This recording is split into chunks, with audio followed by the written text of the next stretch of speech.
I am sure कि तुमने भी नेटफ्लिक्स और वार्नर ब्रोस के मर्ज के बारे में जरूर सुना होगा एंड आई एम श्योर कि तुमने भी इंस्टाग्राम या फिर यूट्यूब पे ये वाली फोटो जरूर से देखी होगी। तो एक्चुअली माजरा क्या है और क्यों ये क्रिटिक्स इस टॉपिक को लेके इतना हाइप क्रिएट कर रहे हैं, आइए इस पूरे मैटर को अच्छे से पूरे डिटेल में एक्सप्लेन करता हूँ कि एक्चुअली ये डील में क्या हुआ है। सो एक्चुअली क्या हुआ, नेटफ्लिक्स और वार्नर ब्रोस डिस्कवरी कंपनी, दो इंडिविजुअल अलग कंपनी मर्ज नहीं हो रहे।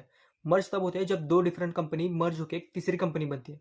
यहाँ पे कोई तीसरी कंपनी नहीं, नेटफ्लिक्स एक बड़ी कंपनी जो वार्नर ब्रोस डिस्कवरी को अपने अंदर मर्ज कर रही, मतलब उसे एक्वायर कर रही है। एंड नेटफ्लिक्स ने इस डील में पूरी कंपनी नहीं खरीदी, उसने कुछ सेक्शंस, कुछ मॉड्यूल्स एक्वायर किए, जैसे वार्नर ब्रोस फिल्म डिवीजन जो मूवीज बनाता है, और स्ट्रीमिंग प्लेटफॉर्म जैसे HBO max. Warner Bros discovery company में जो डिस्कवरी और न्यूज चैनल का जो पार्ट था वो पुरानी कंपनी में ही रहेगा। Just buying Warner Bros film division and HBO max streaming platform. लेकिन ऋतिक, ये अचानक से क्यों हुआ? ये अचानक से नहीं हुआ, क्योंकि इससे पहले भी वार्नर ब्रोस कंपनी 4 बार सेल हो चुकी है। और यहाँ एंट्री होती है वार्नर ब्रोस डिस्कवरी कंपनी के न्यू CEO डेविड ज़ैस्लेव की, जिन्हें हाल ही में अपॉइंट किया गया था इस वार्नर ब्रोस के होल डेप्थ वाले सिनारियो को सुधारने के लिए, क्योंकि वार्नर ब्रोस डिस्कवरी कंपनी के ऊपर एक बड़ा कर्जा है। एंड फॉर दिस रीजन उन्होंने ये सोचा कि इस कंपनी को सेल किया जाए। और जहां तक सोर्सेस से पता चला है कि बिडिंग में फाइनली दो जायंट्स थे, एक पैरामाउंट और एक नेटफ्लिक्स, जहां पर नेटफ्लिक्स जीता है $83 बिलियन से।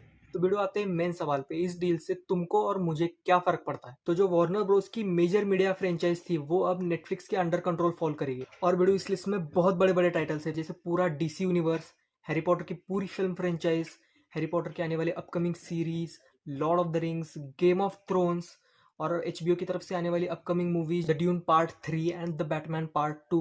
तो अब आते हैं $1 मिलियन क्वेश्चन पे, क्या वार्नर ब्रोस की जो फिल्म फ्रेंचाइज थी अब वो थिएटर्स पे नहीं आएगी? क्योंकि Netflix as a streaming platform उनके सारे मूवीज सीधा नेटफ्लिक्स पे आते थे। तो क्या अब the Batman part 2 and dune part 3 सीधा OTT पर आएगी? तो शॉर्ट टर्म के लिए तो नहीं, क्योंकि नेटफ्लिक्स ने ऑफिशियली कंफर्म किया है कि वार्नर ब्रोस की जो फिल्म्स थी अपकमिंग वो सीधा थिएटर्स पर ही रिलीज होगी। लेकिन बिडू, क्या ये लॉन्ग टर्म के लिए रहेगा? मुझे नहीं लगता, क्योंकि नेटफ्लिक्स का पूरा बिजनेस मॉडल ही स्ट्रीमिंग प्लेटफॉर्म पर चलता है। और ये जो डील जो मैंने अभी तुम्हें बताई ये पूरी तरीके से कंप्लीट नहीं हुए, इसे कंप्लीट होने में 12 से 18 महीने और लगेंगे। तो क्या अब हमें कंटेंट में सडन चेंजेस देखने मिलेंगे? इसका सीधा आंसर है शॉर्ट टर्म के लिए तो नहीं, बट इन अपकमिंग टाइम जैसे 3, 4 या 5 साल में इसका इफेक्ट जरूर से देखने मिलेगा। तो आशा करता हूँ कि आपको ये वीडियो पसंद आया होगा, और अगर पसंद आया है तो जाते जाते चैनल को सब्सक्राइब कर दो, ताकि फ्यूचर में अपकमिंग न्यूज़ तुम तक पहले पहुंचे।